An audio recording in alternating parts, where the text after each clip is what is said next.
In the first part of today's mini-lecture, I introduced you to philosophy as a discipline. In the second part, I hope to give you some idea of the specific area of philosophy we will be studying this semester, namely, ethics. So then, let's begin. In the last 5 years, I have moved many times. However, I have always brought one item with me, an item that reminds me both to be creative and that a little eccentricity never hurt anyone. The item is a poster depicting Einstein. In it, he sits with his legs crossed, smoking a pipe, hair askew in the way we expect Einstein's hair to be. Across the picture are printed some of the great scientists' famous quotations. My favorite has always been the one about truth. In this quote, Einstein muses, "It is difficult to say what a truth is, but sometimes it is easy to recognize a falsehood." I think this is very insightful. It does indeed seem easier to recognize wrongs than rights, to recognize what something isn't, than what something is. I thus greatly respect Poiman's introduction to our textbook.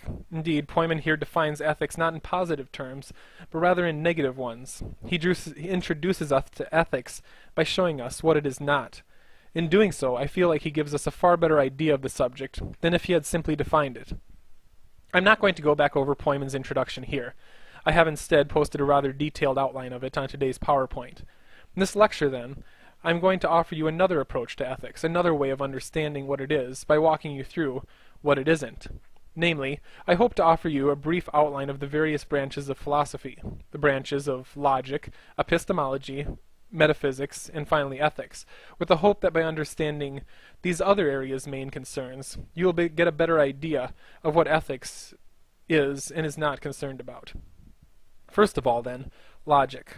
Logic is, to put it simply, the study of proper and improper argumentation. I should note here that when philosophers use the term argument, we are not referring to fistfights, shouting matches, or broken beer bottles. Well, at least not most of the time. Typically, though, when a philosopher uses the word argument, he or she simply means a proof. An argument is an ordered sequence of statements that are intended to prove something to an audience. It is the logician's job to analyze these. Needless to say, a logician's job is not half exciting as a magician's, despite the fact that their similar-sounding job titles could be mistaken for each other in casual conversation. The second major area of philosophy is epistemology. Epistemology sounds kind of like something halfway to a crude joke, but is in fact nothing more than the study of knowledge. It is also, I might add, the area of philosophy I find the most interesting. In order to tell you a little about it, however, I'm going to forego repeating the information I've already posted to PowerPoint, and instead tell you a story that captures both what epistemology is all about and also a little bit of the excitement of philosophical study. Back about 20 or 30 years ago, there was a group of philosophers teaching at a small college. Like many philosophers, they loathed time spent in the office, and so spent the majority of their days at the local pub across the street from the college, putting back pints and pondering ponderous epistemological problems. As was bound to happen, the dean got on their case. "You guys have to do something," the dean said, "or we're going to have to let you all go." And so the leader of the group, Professor Gettier, stepped up to bat. He decided to take on the biggest problem he could find, the definition of knowledge itself. The definition had stood since Aristotle. For 2,000 years, philosophers had basically agreed that for something to count as knowledge, it had to be true, you had to have a reason for it, and you had to actually believe it. Professor Gettier thought for a while, probably back to one of his many pub conversations, and came up with a scenario like this following one. Let's say there's a room full of people. A couple minutes ago, Tom came up to me to show me a Rolex on his wrist. After looking at it, I exclaim, "I know at least one person in this room has a Rolex." The thing is, Tom's Rolex is a Mexican knockoff, and I don't know it. The other thing is, and I don't know this either, old Jerry in the corner has the real deal strapped on.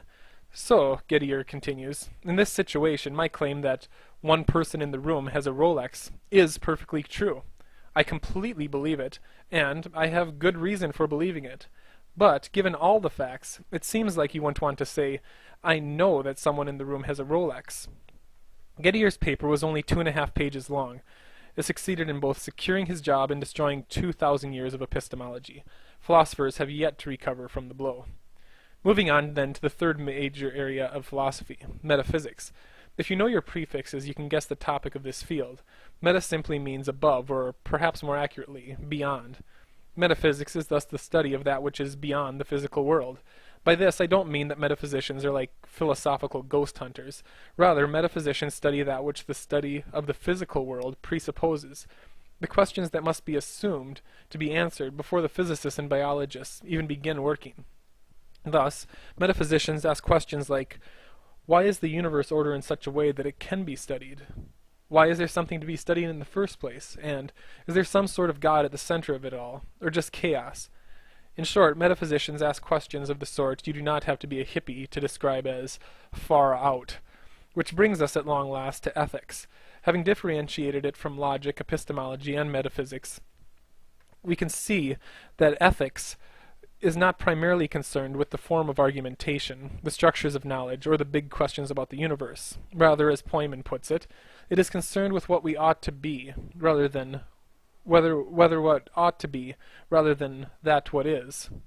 As such, ethics is concerned first and foremost with investigating how we are to act in the world, rather than how we are to understand this world. Of course, ethics cannot be done in isolation from the other philosophical fields.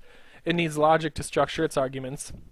It needs a theory of knowledge to rest upon, for its convictions to rest upon. It needs to know something about the world before it attempts to explain how we should live and act within it. In determining what ought to be, ethics must thus ask two basic questions. The first is, what is the good life? The second is, how does one achieve this good life? Since ethics is all about achieving some sort of good life, the first question determines the goal of ethics. It would do you good to think about what such a good life would look like. Is it decreasing suffering in the world? Is it living for a worthy cause? Is it living a life of humility?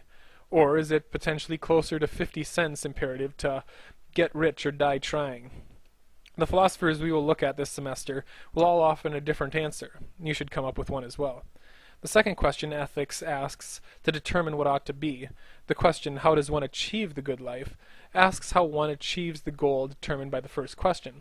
If the good life consists in, let's say, decreasing suffering in the world, how does one go about doing this? Should one quit school, join the Peace Corps, and begin an AIDS prevention program in Africa? Or should one take the time to get educated so one can know better how to alleviate suffering? Again, there are an infinite number of ways to answer these questions. I hope, however, this class introduces you to the ways people have typically and traditionally answered them. Furthermore, I hope that these traditional responses will help you answer the questions for yourself. One of the first recorded analysis of the good life is found in Plato's Crito, so that is where we are going to turn to in the next segment of today's mini lecture.